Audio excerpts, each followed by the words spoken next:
అన్నమయ్య జిల్లా తంబళ్లపల్లి నియోజకవర్గ టీడీపీలో విభేదాలు ఒక్కసారిగా వేడెక్కాయి. నియోజకవర్గ టీడీపీ ఇన్ఛార్జ్ నియామకంపై కసరత్తులో భాగంగా తిరుపతిలో ఓ హోటల్లో సమావేశం నిర్వహించారు. మంత్రి బీసీ జనార్దన్, జిల్లా పార్టీ అధ్యక్షుడు సుగవాసి ప్రసాద్ సమావేశానికి హాజరైన నాయకులు, కార్యకర్తలతో అభిప్రాయ సేకరణ జరిపారు. అయితే తంబళ్లపల్లె టీడీపీలో కొందరు నేతలను మాత్రమే పిలిచారని పార్టీ నాయకులు, కార్యకర్తలు అసంతృప్తిని వ్యక్తం చేశారు. ఆగ్రహంతో గొడవకు కూడా దిగారు.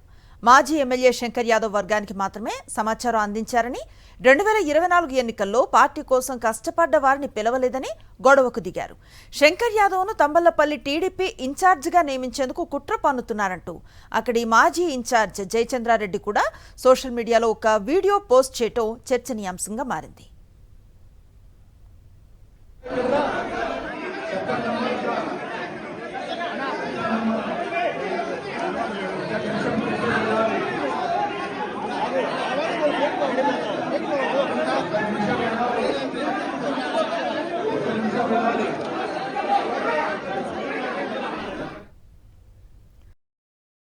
మరిన్ని అప్డేట్స్ కోసం ఛానల్ ను సబ్స్క్రైబ్ చేయండి. నోటిఫికేషన్స్ కోసం బెల్ ఐకాన్ పై క్లిక్ చేయండి.